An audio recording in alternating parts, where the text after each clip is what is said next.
Well, thank you, Mark. I really appreciate this opportunity to talk. It's an honor. It's probably my 12th talk here, and I've gotten to feel very comfortable speaking to this audience in this place. And to me, it's a way of trying to give back and be responsible for all the time I've spent picking up the esoteric knowledge, reading. It's a wonderful opportunity that you folks give me to share and give it back to you.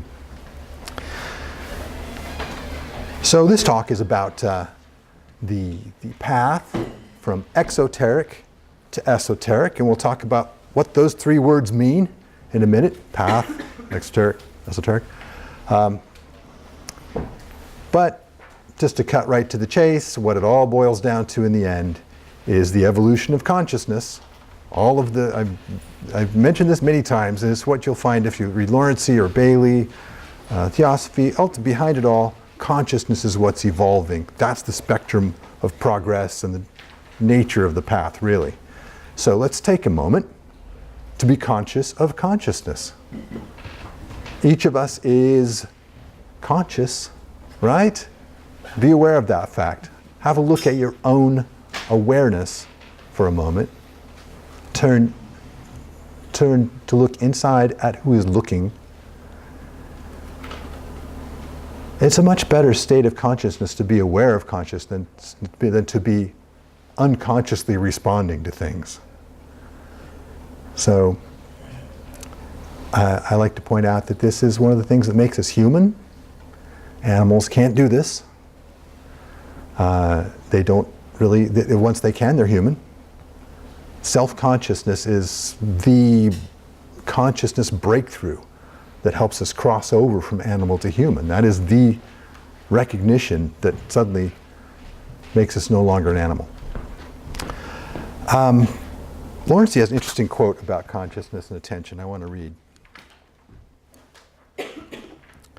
"Attention is one's most precious possession. Without it, we could learn nothing, we could not develop. The second most precious possession is the content of our consciousness. Anyone who directs their attention only to those things as afford a knowledge of reality makes a rapid career in the human kingdom and reaches the most quickly that world of ideas, which is the gateway to the next higher natural kingdom. It is a good habit to ask oneself before everything one is confronted with, is this worth taking up my attention? What answer the individual gives to that question depends on their level of development." So, that always helps me with the talk if I focus on my consciousness, so thank you for that. Let's talk about the path. It means from going from A to B. The whole idea that there is a path, that there's something that we're becoming, is maybe a little bit out of favor. A lot of people seem to subscribe to the idea that there's no point to it and we just have to muddle through and you can't know anything. And this seems to be a popular thing in the times like these days. And I think that the law of cause and effect is going to be the teacher for people that have that approach. And they probably won't get much out of this talk because everything that you do is eventually going to turn into something that teaches you something. So I'm really talking to the people who've thought about it and decided that there is an A to B. And it's not a linear thing I'm talking about here. We are changing and we have some control over it. And therefore what we're changing into is very important. And we'd certainly like to be changing in a particular direction. So the direction that I put in the title of the talk is from exoteric to esoteric. Exoteric knowledge is what you would learn in school, what just about everybody would be expected to know.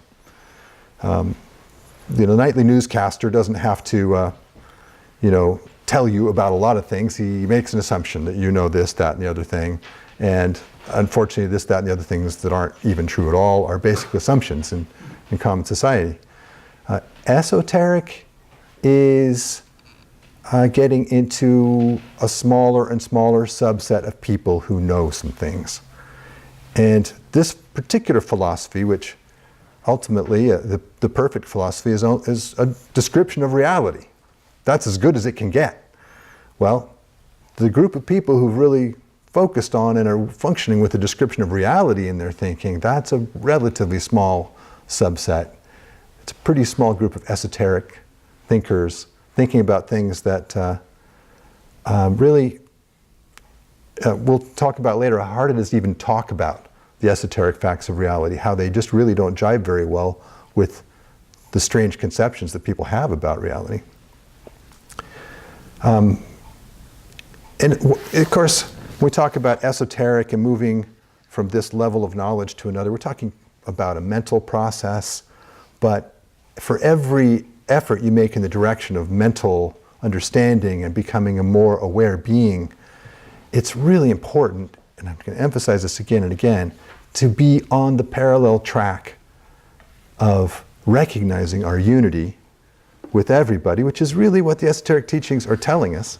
So if we're really getting them, even though we know we're no longer going to be part of the masses of people agreeing with everything that people are saying, we're going to be part of a smaller and smaller set of people.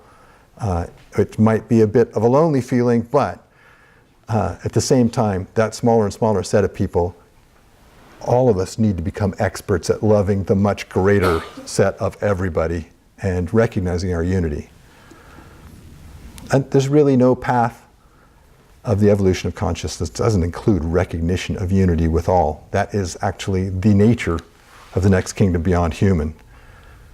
The beings of the kingdom beyond human, who of course, have told us how this works, and I tell you what they say. They say that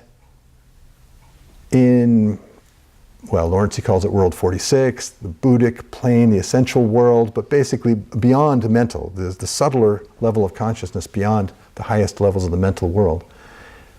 When we achieve that level, we know simply by identifying with and sharing in the consciousness of everything we study. Every being we come across, we share in the consciousness of that being. That's a very different kind of approach to reality than this antagonistic approach that humans tend to take with things. And the only way we're going to get there is with not only love, but the purification of the things that keep us from actually being able to join in consciousness with others in love and in unity. We have plenty of things that make us not very good candidates to join in that unity, and we've got to clear those out of our thinking and out of our habits. Ego and what's in it for me thinking is the curse of the human kingdom. So, curse. We learn from it, but we are going to overcome it to get beyond the human kingdom.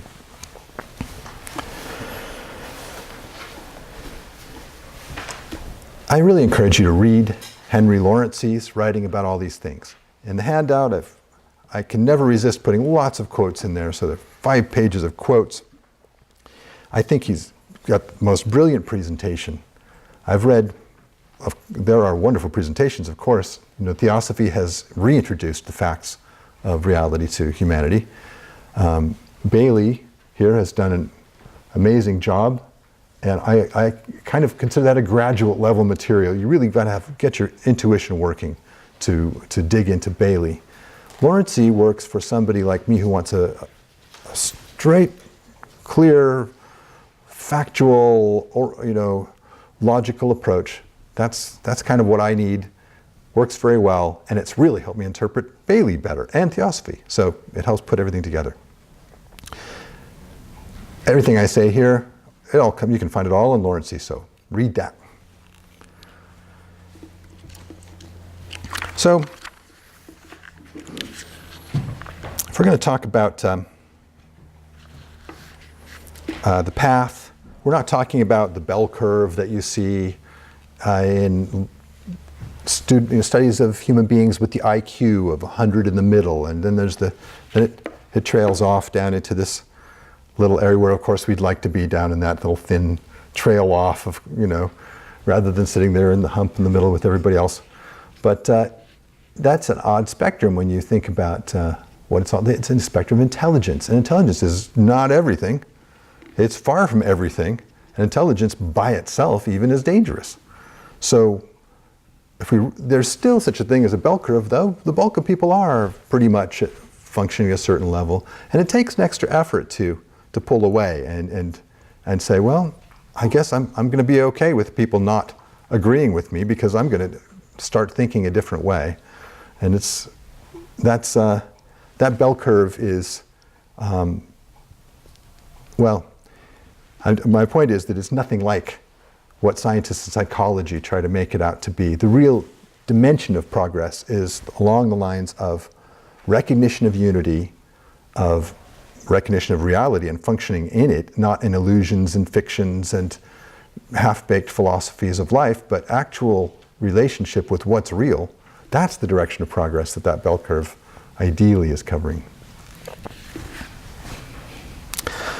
All right, well, so much to talk about in talking about these things. So I'm going to give you the briefest of nutshell versions of the esoteric facts. First of all, we are, each of us, indivisible, indestructible, immortal points of consciousness and life. This is a critical thing. We're not a fuzzy blob of something that can be split into two fuzzy blobs. We're not something that can be destroyed and leave and simply cease to exist. The most permanent things in this room are us. We'll be around forever. And that makes our relationships actually permanent. Where everything else comes and goes, our connections with each other will go on and on. That brings us to the law of rebirth, of course, a key, basic part of the esoteric wisdom. It says that we continually cycle, this consciousness that we are cycles into form and back out. And we take a form through which we can interface to the physical world. And we learn about the physical world.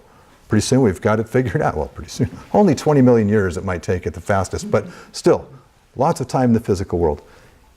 This monad, by the way, to get to the point where we are human, here we've taken on these bodies and these abilities and the connections to the emotional and mental worlds. That's not given for free. We've earned every bit of it. The law of self-realization says that through this cyclic taking on of bodies by our spark of essential consciousness that we are, we've acquired the ability to eat, see, move, perceive in every single way. We've done this by being a monad, that's the name for this indivisible spark of us, by being that in the mineral kingdom. Who knows how many millions and billions of years a monad takes getting through the mineral kingdom, being pounded on by volcanic processes in a very passive sort of consciousness. But Hylozoics, Lawrence, he says, consciousness is in everything, every atom, every bit of everything at the core there is at least latent consciousness.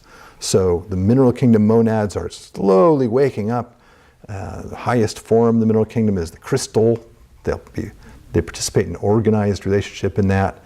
Then there's the breakthrough to it's a breakthrough in consciousness between the kingdoms, of course, to the vegetable kingdom where there is subjective awareness. The plants have subjective awareness of what they're experiencing and an emotional awareness too, as well as physical.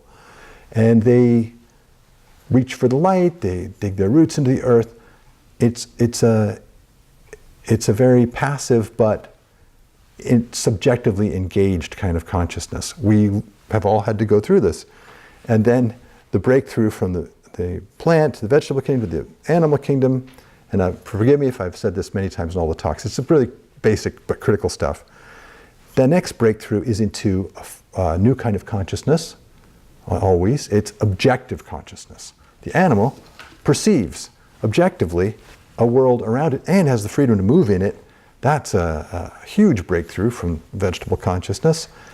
And gradually the animal is having experiences and working its way into a kind of individuality. Each of these monads is starting to think for itself. A little bit of mental consciousness gradually starts to shine in an animal, in the continuing animal incarnations, until finally enough mental consciousness takes shape that the realization of I am me, self-consciousness, changes the animal into a human. That's the huge breakthrough from the animal to the human kingdom. This goes on, of course, and the next kingdom beyond human is also joined through a big consciousness transformation, and it's consciousness that is very different than human. Here, human, we are isolated in so many ways, and we're trying to blow air through our windpipes and communicate, and all these strange things we try to do just to find some sort of unity with each other. And well, eventually we figure it out. We figure out what unity is all about. We start to share in consciousness to the point where we join collective consciousness in the next kingdom. That's the big breakthrough.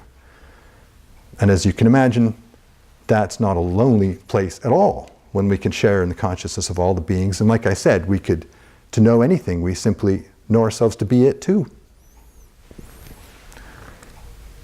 So, that's, as great as that might sound, we really need this experience, this tough human experience. We need this to be able to function in this next kingdom. We need to be very distinct, well experienced and characterized, and have our own way of doing things, our own skills, our own style, our own contribution to make. We develop all of that in the human kingdom, becoming very unique individuals, so that when we get into this next kingdom of collective consciousness, we're not just swept away by the sea of consciousness, where we remain a point of action and attention, and we can help and serve and heal and all the great things we will want to do, since we're in a sea of love. But we don't finish being human until we've become fully developed individuals. So the idea that we're annihilated in some kind of nirvana and there's no more individuality in the next kingdom is a very sad and scary thought. It's not true, basically. Our individuality is very important, and it goes right on up the scale into cosmic levels, and you can see that in the individuality of the planets. Jupiter, Mars, Venus, they're beings, and they're each of the body for a being, and they're entirely different from each other. They're very individual. All right, so Pythagoras laid this all out long ago. I think it was 2,500 years ago or so. He laid it out as hylozoics. Hylozoics says that everything is of three primary, fundamental, constitutional natures. Everything is matter, it's in motion, and it has consciousness.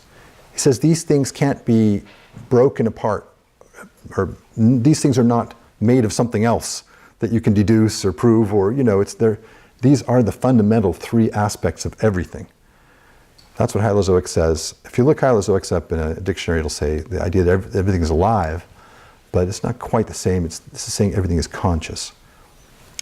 Even latent conscious, but conscious somehow. Matter, motion, and consciousness is the basic trinity that Lawrence points to again and again. Whenever there's expressions of nature, there's always a trinity of those things in it somehow, where motion is the energy aspect or the spirit aspect. Consciousness, the soul aspect, and of course matter, our bodies, soul bridging spirit and matter in the consciousness place. And you can apply this in lots of different ways. So I think I mentioned there's no free lunch. We've all worked hard. We're going to have to work hard. No one can progress us. There's no master guru somewhere who can just say, okay, I'm going to just evolve you. It's going to be work. And we're working on it. And the very fact that we are interested in what's true actually says a lot about us as human beings. That actually comes towards the end. When you care enough about what's true, there's a great quote in the handout from Blaise Pascal that said, when the truth is so, when falsehood is everywhere, you really have to love the truth to know it, to paraphrase that quote.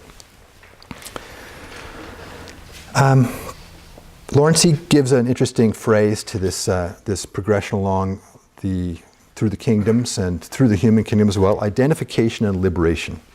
We'll talk more about that later, but just to take us in a quick journey through the human kingdom, we start out as physically focused selves. We identify with our physical bodies and say, this is me. That's all I am, is a physical form. And we have experiences, And then we see some people who have gone beyond us and are having these fantastically dramatic, emotional lives, and it's really appealing. They're the great highs and tremendous lows and the chewing the scenery of life. They're just having so much fun. So as a physical being, we're jealous of this. We're envious. We start to try to acquire, and we end up developing our emotional nature. And pretty soon we're just running around with our hair on fire too, with all this emotion. And eventually we get tired of that too. And we start to admire the mental selves who just cool, calm, collected. They have a lot more figured out, obviously. They're not run around by their emotions. They make plans and actually achieve them. And that starts to be the impressive thing we're after. And it's through this process of admiring a quality in somebody that we acquire it for ourselves. So we admire these beings that have just really got it figured out. And so gradually we identify. In each of these phases, we identify with this higher self. We say, well, I'm that kind of being, and try it on. And we try to act as if and fake it until we make it. And then finally, we actually take the step, and we are that kind of self. That's the way to get there. And when we become that higher self, we're liberated from the limitations of the self that we have just finished identifying with. This goes on through all the kingdoms, beyond human as well, according to Lawrence. So, identification and liberation. And in the handout, I put a link to a chapter that Lawrence has on that. It's always two of us in this scheme, actually. And while we're not yet this next self, the mental self, right? The mental self gets tired of being a dry mental self and is admiring the soul-infused people who actually have one foot in a beautiful, glorious world of love and unity. And that identification and liberation is what most of us are after, just stepping into something more than what the mind is capable of processing. There's a level far above and beyond that. And of course, the mind can't see its forest for its trees. It's just like the emotions can't solve other emotions. The emotional natures can't fix itself. The mind has to step in and say, well, that's completely irrational, and quash an emotion that is inappropriate. Same way, you've got to have the higher self, the soul, step in and work with the mind that's just tearing things apart. They say the mind is the slayer of the real, and the mind will happily dissect everything and anything that comes its way into its little bits and not respect the wholeness, really. So the higher mind, of course, does, and that's soul level. That's where we're trying to wake up.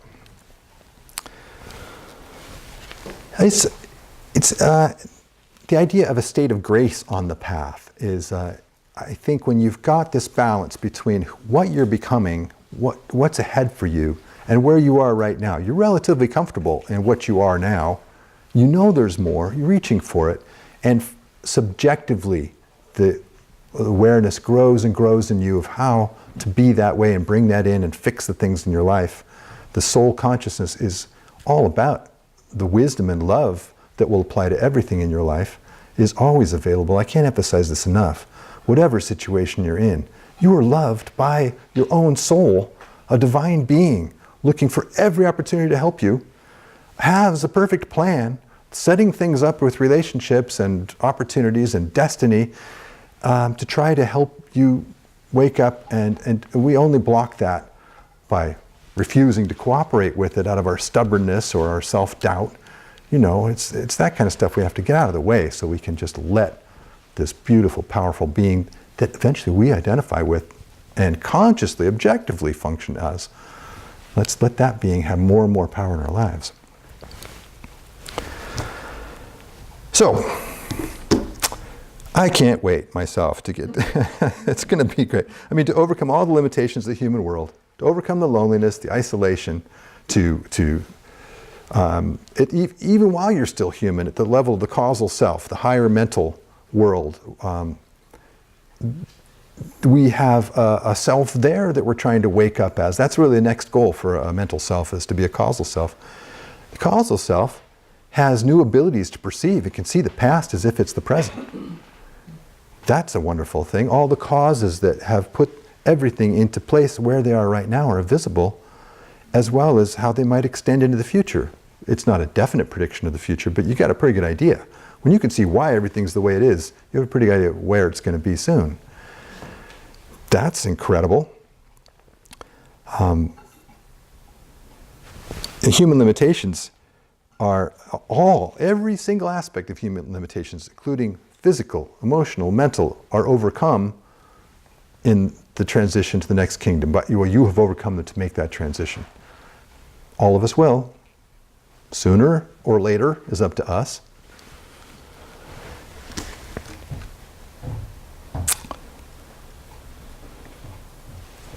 So let me talk a little bit about why it matters to be one who knows and who is capable of knowing these things.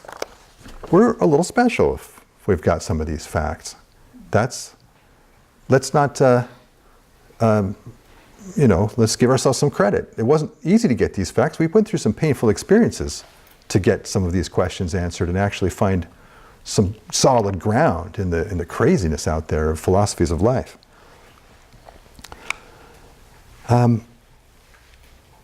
I remember when I first, through my grandfather, when I first read his book and went to see him, I was shaken to the core. I didn't know you could know.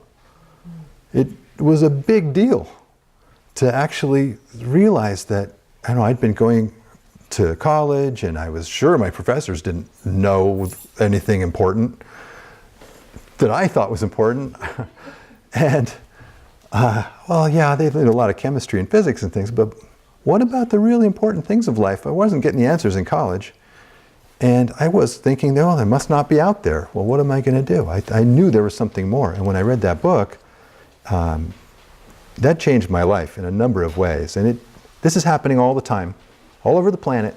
Souls who have learned, who in previous lifetimes have been awake to these things, are reborn, have to fumble around until a certain age when they finally get exposed to it. Hopefully they have the good karma to be exposed to it. That's another factor. And then when they are, boom, a huge revelation. Everything is amazing. And it causes some difficulties too, Suddenly the world even looks crazier than ever when you've got some facts. When you know it's about love and you see that people don't get that at all, you can see why the world's a big mess.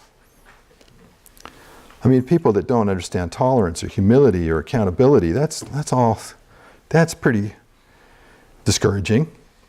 And people just basically seem more lost than ever when you're trying to, work with them.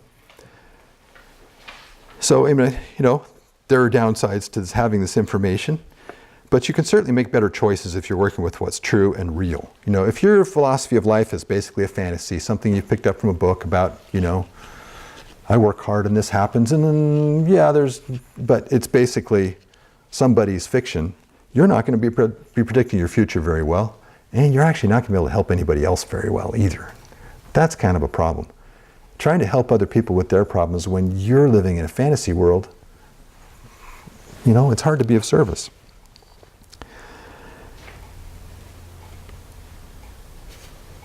And another thing that gets reevaluated completely when you start to get these facts is God. God is myth-understood. My last talk is on God, so if you're interested in a whole bunch of thoughts on God, it was really a fun talk. I thought it might be a little scary to get into God, but it was fun. But all these myths are basically what God is built of, the thought forms of God. Everybody's got their own. All 7 billion gods out there that each of us individually have constructed. It's interesting to try to tie that into reality. So another advantage of being somebody who knows is that we get to find out that you're getting very close to this goal of actually being free of the human limitations. We're the light at the end of the tunnel here, and the human kingdom is, it seems like it's probably the most tunnel-like kingdom of them all, because we're so in the dark about the facts, about each other, about what's going on. And the next kingdom, we know exactly what's going on our role and what we can do, and it's so much different. And of course, animals have a pretty good idea what they're up to too, even before being human. But here in the human kingdom, it's confusing. Once the truth matters to you, you're getting close. I think I said that already, but that's an important point. And a particular bit of the truth I really like to think about how Eckhart Tolle says this, Michael Meade says this, you are the life. We are the life in the body. That is basic esoteric information. We're not the body. Sure, we can identify with our forms. We have to experience things to a degree. But we're basically inhabiting these bodies. We're that spark of consciousness in incarnating into these forms. We are the life. We're the consciousness. And Michael Meade has a great statement. You are life itself, and life is not afraid to live.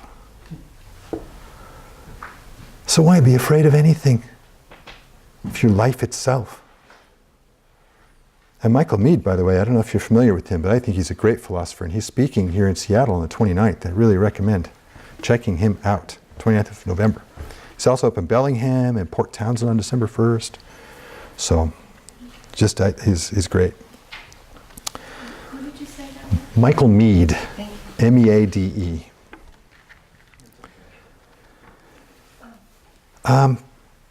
So we've talked about why it's great to know. Let's talk about why it doesn't matter that you know. And that is, it's a long thread of evolution through everything. Any two human beings are not so far apart on this tremendously long, I'm drawing it linearly though, it's not linear. But still, this idea that, you're still getting from here to there. And just being in the human kingdom together, we are sharing a lot of experiences. We have a lot in common. The fact that we happen to know some true things, that's not enough reason for us to declare ourselves the new fantastic superior rulers of Earth.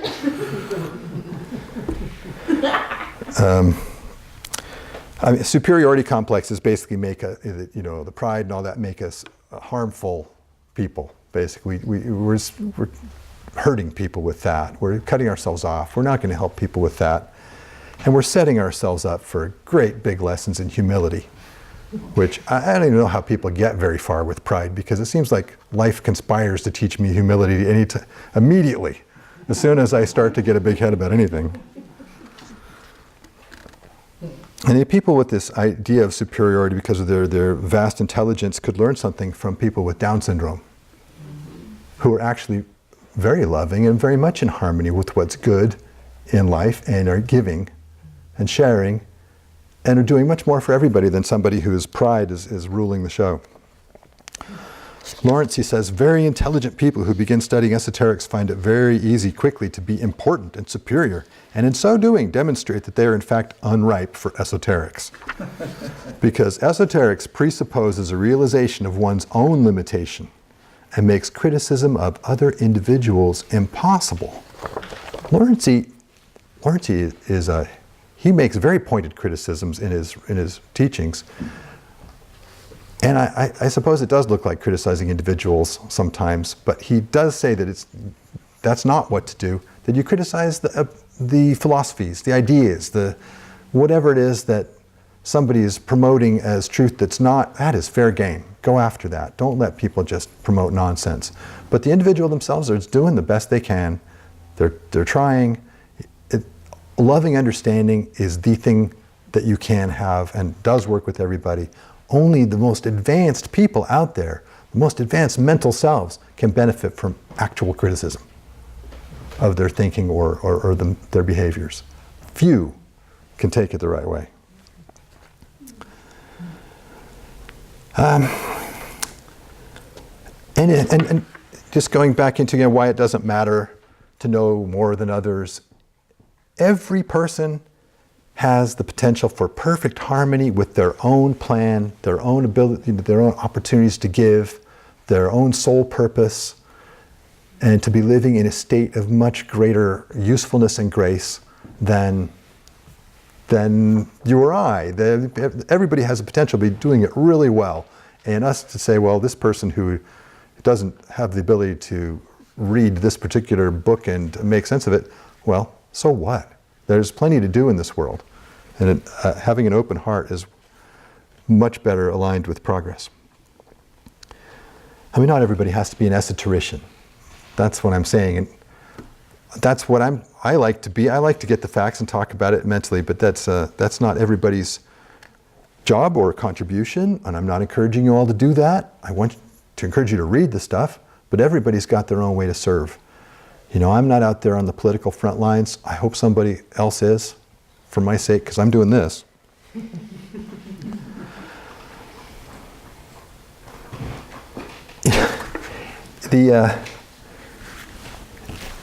Every time we draw a line between ourselves and other people, say, well, that person's not, no, I'm not including that person in my, well, that actually cuts us off because, as I mentioned before, the unity with everybody is critical. And the person who has struggled is in everybody. You know, all of us have gone through the early phases of the human kingdom, and whether someone is there right now or you're far beyond that, that early phase struggle is in you. And there isn't a single person on the planet that you can't commiserate with over having eaten the wrong thing, you know, or too much of something. It doesn't matter who it is. We've all made that mistake. We're all living in these physical bodies doing the physical thing. There's plenty of common ground. There's never reason to say, I'm so superior.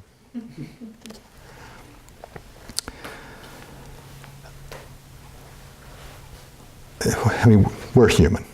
You know, humans don't get to know everything. As much as we might try to know, we have to stay humble. Only a being from the next kingdom can actually have perfect knowledge of what's going on in this kingdom. Can see the whole forest. And if somebody claims to you to be, you know, well, I'm no longer human, I've moved beyond or whatever, well, they're not. Because nobody who has actually made that achievement is going to make that kind of claim. No master, no disciple testifies to their own level, according to Lawrence C., and that makes perfect sense to me. So everybody is our teacher in this world. Even the people that irritate you are teachers in one way or another.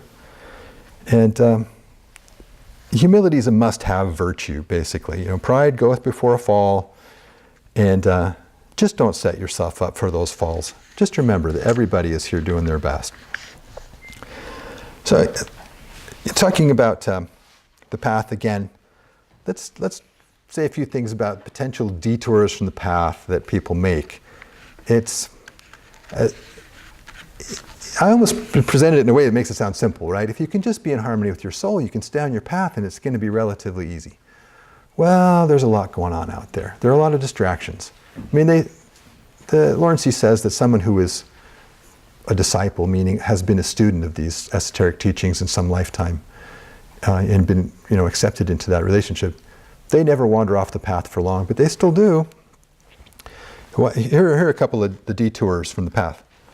Coming into incarnation and being unhappy with the world and blaming the less evolved or blaming the more evolved who should have set things up better.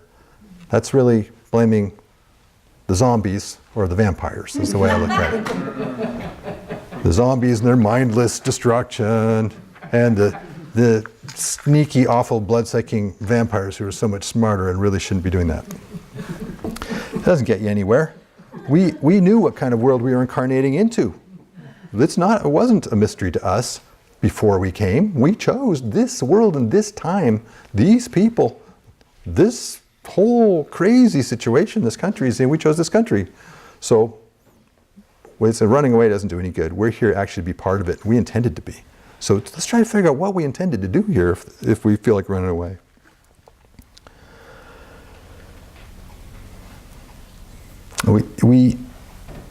If we come here and ignore suffering, then we've forgotten what we're here for.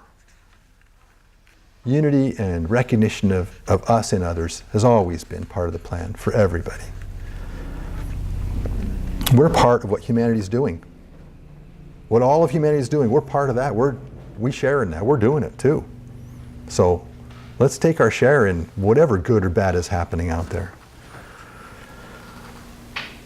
There's another tempting mistake that's kind of interesting that you only read about in esoterics, and that's to fall back on a former self, who we've been in a previous lifetime. We came here to be somebody new. This whole idea of reincarnation, rebirth, is an opportunity to just start over again, build a new person, make different mistakes, just not be in the same rut of whatever our last lifetime was. It's really important. But, having been somebody else before has a particular appeal and it's a rut that we can fall back into. And it's tempting because we were good at whatever that rut was. We knew how to tolerate whatever was going on. But anyway, we're warned about that. That's a very close at hand problem for people.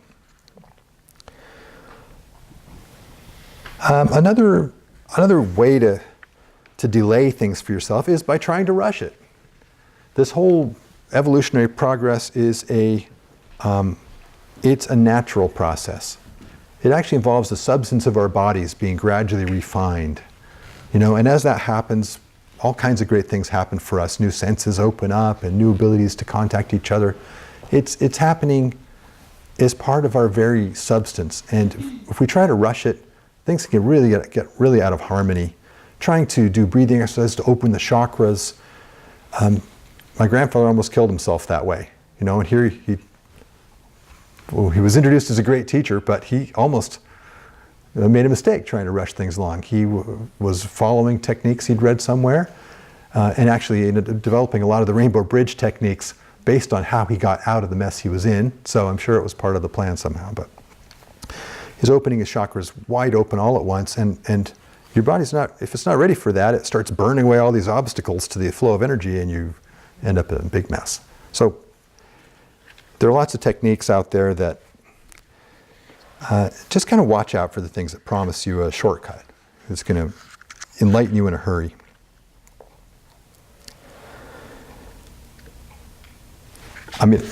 We hear again and again about how meditation is great for staying on the path. And a meditation that is simple as just sitting there, getting centered, getting relaxed, and doing it at the same time every day. Whether or not you can actually make some soul contact, but if you're doing that every day, your chances go way up. It's kind of like somebody who was praying to win the lottery, and finally God said, you have to buy a ticket. If you don't sit down and make yourself receptive to some degree and listen and be calm, well, it's going to be harder to hear and pick up the reflection of the higher nature of yourself. It helps to be just actually trying. Just not hard, just listening. The books talk about 3 different paths of service that I think are interesting. I don't know, some of you may be familiar with the rays. I'll mention them. They come up in Bailey and Lawrence a lot. Lawrence calls them the departments. But the path of service is for people of action. And those people are typically first ray, 7th ray people. People actually want to make things happen. The best kind of thing a person can do that wants to make things happen is be wanting to try to help people and alleviate suffering and carry people to a better place. Path of devotion is suitable for lots of people. It seems that's the widest path, really. The 2nd, 4th, and 6th rays, the even-numbered rays, love, wisdom, harmony through conflict, idealism and devotion, the path of devotion, finding a particular teacher that can help you. I think the teachers are fewer and farther between, partly because there are so many people that need them now, and maybe because the teachers have tougher temptations than ever. The path of reason for intellectual and scientific types, the 3rd and 5th ray. That's probably the one I resonate with, but there's no path that's better than any other.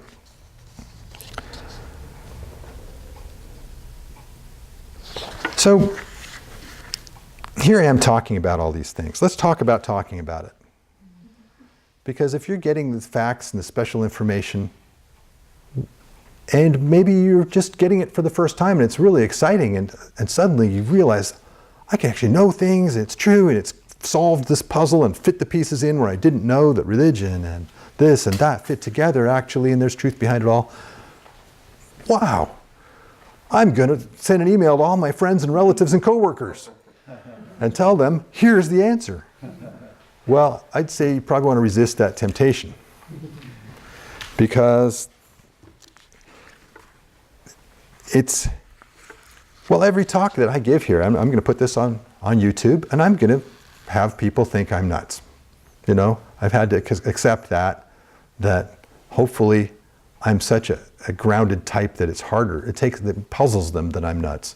But, but people will nonetheless conclude that anybody that thinks these things, and it always surprises me when people are really determined and seem to think it's really important to convince me I'm nuts. What are they really, why are they defensive about it? I think there's something to examine there. Of course, those people have already turned this YouTube talk off long ago, so I can safely tell you more secrets. But you know, that there's a good teacher. That's a test for me. If I can be compassionate, loving to someone who thinks I'm crazy and thinks I'm completely deluded and wrong, well, that's a good test for me.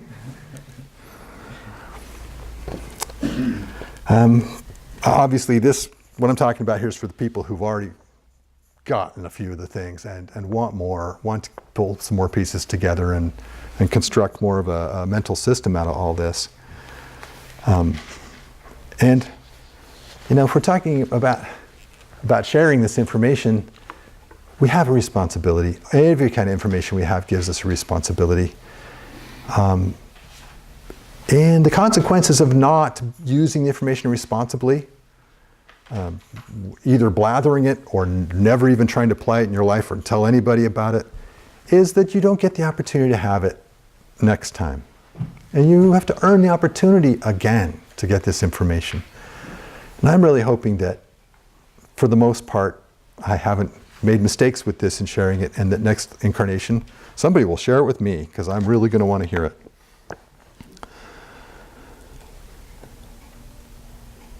I mean, I'll find out. I'm taking a chance. I'm taking a chance on you. It's a good thing to share this with you. I was at a weekend retreat not too long ago, a month or so ago, and it's about self-improvement and learning about yourself. It was great. I get a lot of it. Other people did too. And I met a fellow there who was like me. He had a background in information technology. That's my career. I work on some serious mysteries there, like why can I only make my JVM heap 20 gigabytes before the garbage collection routine starts killing my Java app? I have to think about stuff like that, and they pay me to do it, so it's not so bad. But that's dry stuff. There are no people in that equation. Anyway, I met this fellow who had come from the same background as me, and then he'd left his IT background to become a counselor. I thought, what a jump. He's decided he's just going to open up this great big new level of himself to try to help people and connect with them. And so I thought that was great, so I shared with him my experience of how my most direct re-experiencing of a past life came through counseling, when the counselor was saying, okay, we're going to go to where you experienced this. And we went through this process, and suddenly I was there in a previous life, oh, okay, then this. Oh, wow, it all became clear. I explained that to him, and he was quiet, and he said, I have to go lie down. And that's why, in my 30 years in high tech, there are hardly any of my coworkers that I've tried to share this with. People with a particularly concrete mindset on things, they're not going to be too comfortable with some of the. Just reincarnation is a really big one for some people. And for me, it's just so much of a fact. And without that, how do you make sense out of life without that? I don't know. So who can you share it with, and how? That's a tough question. My grandfather used to talk about something he called occult reticence. I thought that was a great phrase. And what he meant by it was, you really just hang on to this information until it's really clear that someone is actually in the right space for it and it's going to help them.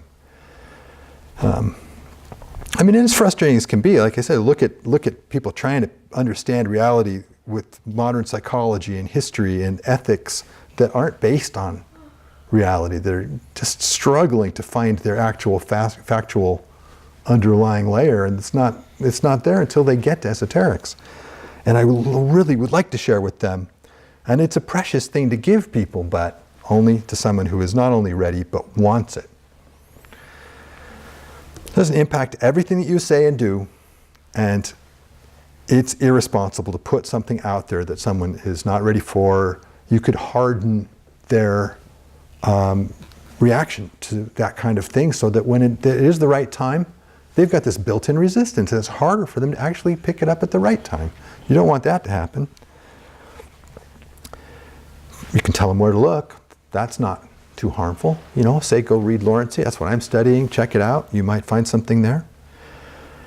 But not only can it be not helpful to a person to try to share it with them at the wrong time, the sad thing about this world is that there are actually people who are basically the enemies of human progress. And I talk about this in my talk called The Great Truths and the Great Lies. But powerful people have their power because they control people who are controllable, who haven't thought for themselves, who are willing to just go along with whatever. Well, if those people were to wake up and become people who thought for themselves and had some more facts to deal with and realized that their freedom, their ability to choose was an important thing, that they shouldn't be surrendering it to mass consciousness idiocy, well, those powerful people would lose their power. And so those powerful people who are unenlightened as far as the actual purpose of existence, you know, the unity and the love part, they are doing everything in their power to keep people from actually waking up.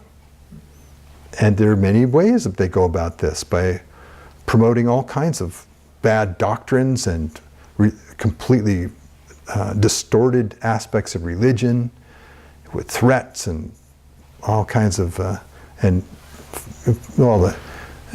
just Christianity has been used for that purpose so many times.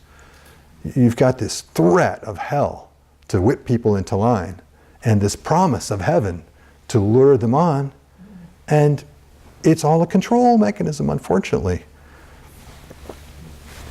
I have a whole talk on that if you want to watch that. Esoteric Christianity. So,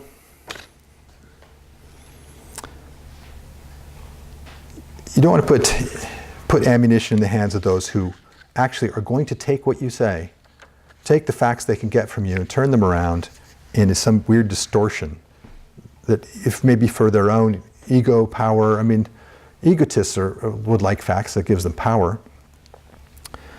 So if you're really going to tell somebody about this, the best thing you can do is be curious about the person. You know, learn about them. And here are a whole list of things it's good to know about somebody. And as I'm saying these things, you can ask them about yourself, and I ask them about myself too. They're good things to know about yourself. So if you're talking to somebody and you're thinking, I would really like to tell this person something about all this, a question might be, do they have any kind of spiritual practice like meditation? You know, have they taken some step in a direction like that? That means something in them is actively seeking. Do they overly revere individuals such as gurus and authorities and surrender their personal power to them? Well, they're just going to mess it up if you give them more facts. You've really got to let them solve that, the view of things, how that doesn't ultimately work. I mean, you can critique the teachings that they're talking about, but again, not the individuals. Or overly revering books without understanding it's the teaching, the ideas that are important. It's not this. Buddha said there are no sacred books. What questions are they asking of life? Are you asking? Am I asking of life? That's a really big one. What mysteries are we trying to solve about life? That tells you a lot about where somebody's at, what they're really they're puzzling over and pondering. Pondering is such a good word. The Tibetan, in the Bailey books, would say something really insightful and then say, ponder on this. So I like this idea of pondering.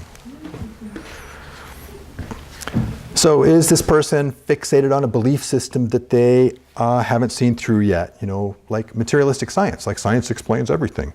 Or distorted Christianity, Marxism, fanaticism of any kind. Well, they're going to, you know, they'll work their way through it. Give them help if they ask for it, but only help in perspective on what it is that they're believing. This is, you know, really shine some light on what it is that they're believing. Skepticism is a good thing to find in people these days. Without it, people are really sunk. You got to have some skepticism.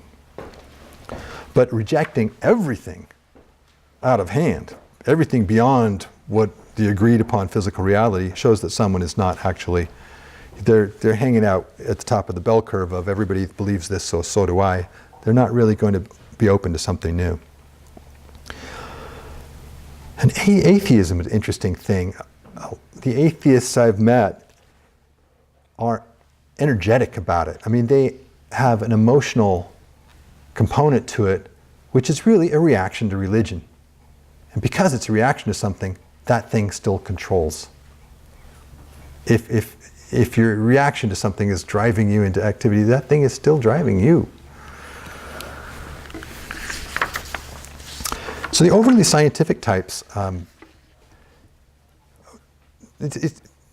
have to allow them to follow their path there and not jump in with all kinds of stuff that they will really dismiss quickly. Scientific types are the quickest to just dismiss whatever it is you want to throw at them. That's not going to help. And like I said, it can harden their minds against things. Those types eventually realize that science is really pretty cold-hearted. And scientific types tend to fall for this Darwinian idea that, you know, this survival of the fittest and who is the strongest should have the power. And because judging from lessons of the animal kingdom instead of, and not differentiate animals and humans either. Scientists don't really do that very well. So science isn't anywhere near even touching on the soul, on the nature of death, on the purpose of life, really, on consciousness. Science will never fully explain consciousness. This essential quality of all of us, science will not dissect and explain. So that's the path they're on. That's great. It's tremendous mental exercise. That could be what the whole incarnation is about. Great. Some people find their way to esoterics, and if you are somebody who might share that information, because they have looked and looked and looked and they have not found it, and they must know. And that's the kind of person I love, because that's me. I had to know. That's why I know, because I cared enough about it. That's somebody you can talk to. What are their motives? What you know? Egotists, like I said, they'd love to have some facts to just beat people over the head with, maybe, or make themselves superior, or whatever. Is there a basic acceptance of the primary things like reincarnation and karma? If people haven't seen that is a pretty good thing to live by, even if you don't have proof in your own life, then they haven't really thought about things that much and aren't probably ready for something that requires a lot more thinking about. And as I say all these things, I have to repeat again and again, this does not say this person who is not ready for this is somehow a lesser, and that the people who have the information are superior.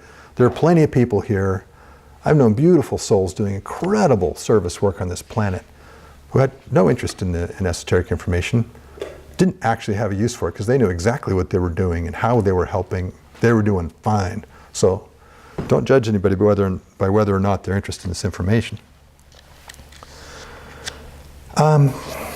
So something to learn about somebody, to know about yourself. Do they face facts about life, about themselves, or live in fantasies and drugs and dreams and soap opera? It's hard to be of service and help someone in the real world when you're not in it.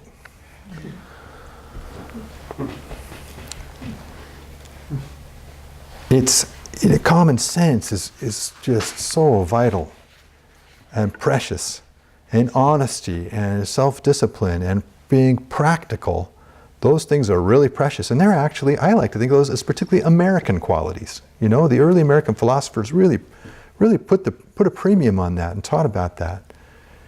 You know, that's, I would like to see a resurgence of that here in America. You know, honesty, self-honesty is the toughest of all. My motto, difficult though it is at times to apply, is never argue with the truth. Doesn't matter who's giving me the truth and how much I don't want to hear it from that person. If it's true, it's true.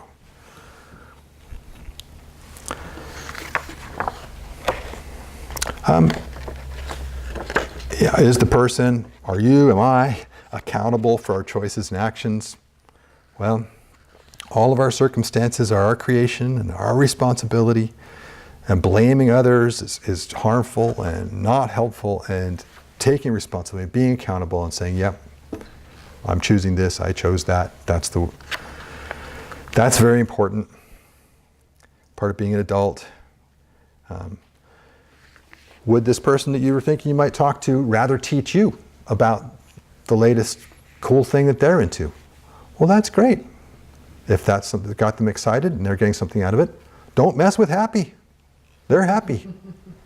They're learning. And maybe they can teach you something even. Don't rule that possibility out.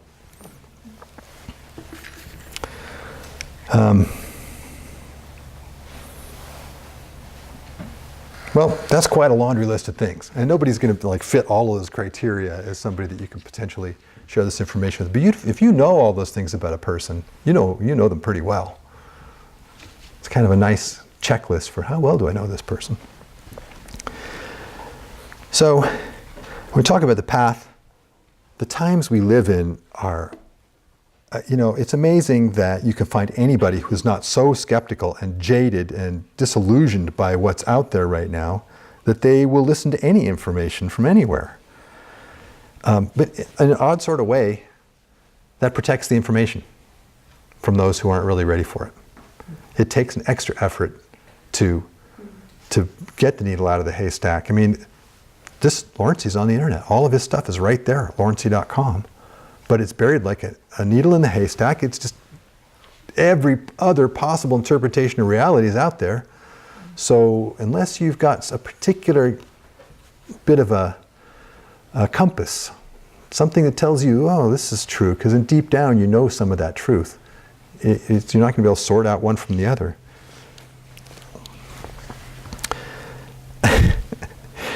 To recognize the information, people have to have their own deep need to recognize it, basically. But there are sure people looking for a lot of things on the internet. I joined a Facebook group called Esoteric Knowledge and Occult Science, I think it was called. And the things you read on there, the people saying, well, how do I summon a demon and get it to do my bidding? What's a good blood ritual for, sex magic? It's incredible what people are, and people have lots of helpful suggestions to answer all these questions. I'm amazed. I mean, well, that's not to say that the path to really knowing doesn't lead through some pretty dark places, and this world takes us through dark places. I mean, 100 years ago today was the end of World War I. Today's Veterans Day. The path can lead you to the opportunity to give up your life for a cause or a country or an ideal. And I suspect that's a very important lifetime.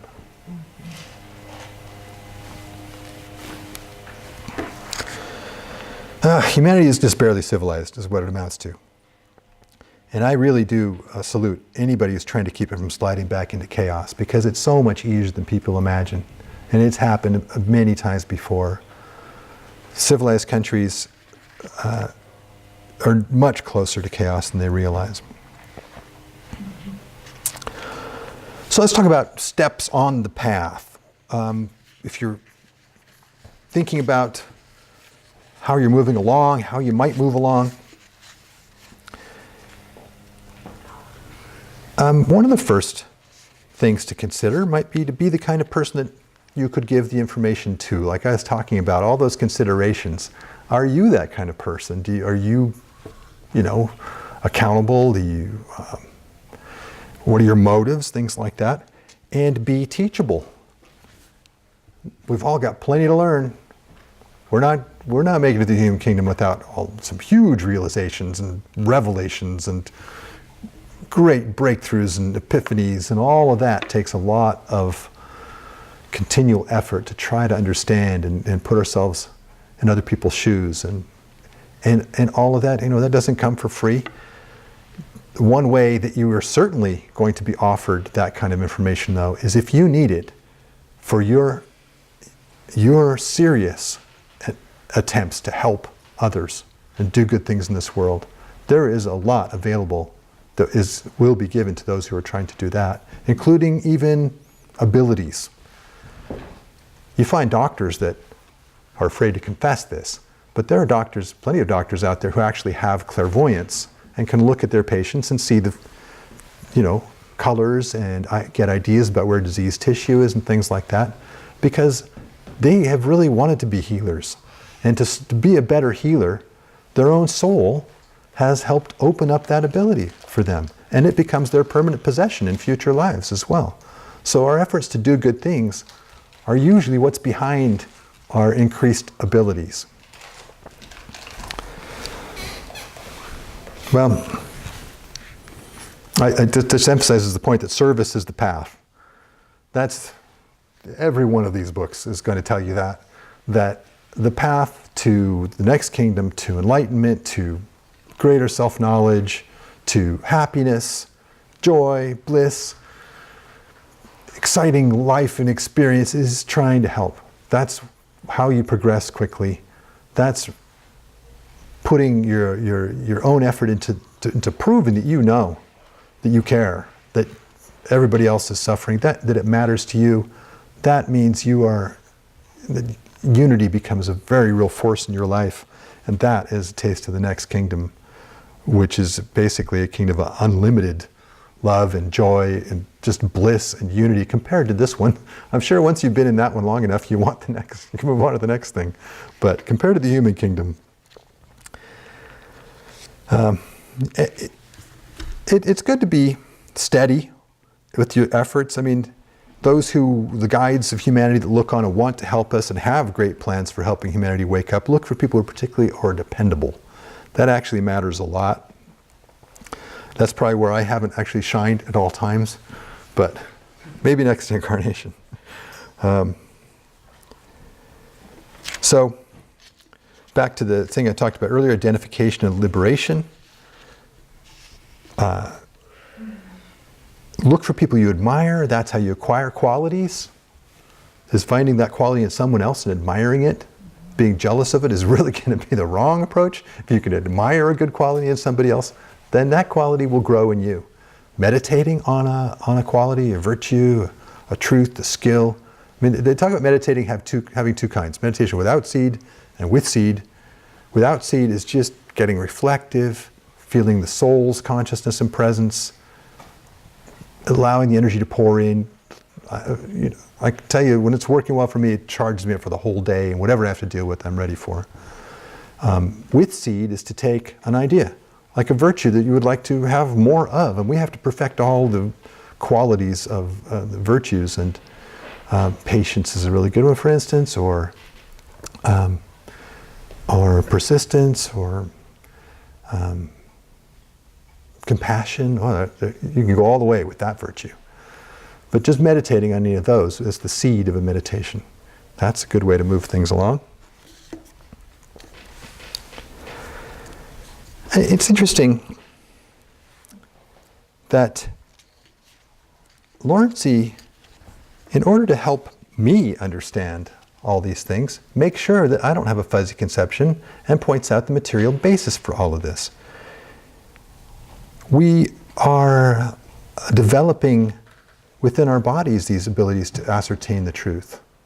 New abilities to see, to objectively see what is only subjective awareness to us now. Objective awareness of the etheric world that is around us now. There are beings in that world and all kinds of things that we'll become aware of. Certain yogi practices can actually open that up. it will happen naturally. It's not something to try to force, but objective awareness on all the higher worlds is our eventual proof, actually. That's how we prove these things we're talking about here. When because it goes beyond accepting the words of a teacher and accepting it on faith. It becomes a direct experience. We see how it is, and we're promised that is what's ahead of us. So this material basis matters a lot to me. And here's a great quote from Bailey, the Tibetan. That's actually one of the front pages of the Rainbow Bridge books. The mysteries are revealed not primarily by the reception of information anent them and their processes, but by the action of certain processes carried out within the etheric body of the disciple. These enable him to know that which is hidden. Can you say that again? The mysteries are revealed not primarily by the reception of information anent them and their processes, but by the action of certain processes carried out within the etheric body of the disciple. These enable him to know that which is hidden. So the refinement of the vehicle, the need to develop new skills and abilities as part of our service work, that eventually opens up new awarenesses and senses for us. That's not to say that teachers aren't helpful. All these natural processes through our meditation and everything. Teachers are very helpful too. Teachers are everybody, of course, as we mentioned before. We're not going to get beyond a human without seeing ourselves in everyone. My grandfather was my teacher for years, and he had an interesting way of determining who he would teach. One of the things he would do is he'd tell you a lot of things and put you in, make you aware, and maybe see if you'd read the Rainbow Bridge book or whatever. Then at some point he would say to you, "I made it all up." He did this especially to grandkids. And if you believed him, then he was done. He had no more to tell you because he knew that you didn't have the knowledge inside to relate to what he was telling you. The teacher is really only trying to get you to realize what you already know, and actually can't teach you a new thing. New things are from our own experience. What a teacher can do, especially for a young person who's recapitulating past lives, is hit the keynotes of the truth so that they're reawakened in consciousness for a person. If you are a teacher and find yourself in that position, don't make promises. Don't promise to enlighten somebody. I'm amazed when I see these teachers out there say, "Well, I can enlighten you and I will guide you to the..." You've actually, when you agree to do something like that, you're kind of on the hook in some way. And even though you can't do it, I suppose you have some responsibility to keep helping that person until they get it done somehow. Until they stop paying. Right, until they stop paying, and then you're done. Okay. So, you're not alone working on these mysteries, even though ignorance and hatred are out there and will find you faster than ever the moment you get on Facebook. And by the way, I learned from my morning meditations, don't check Facebook before meditation. That's a big mistake.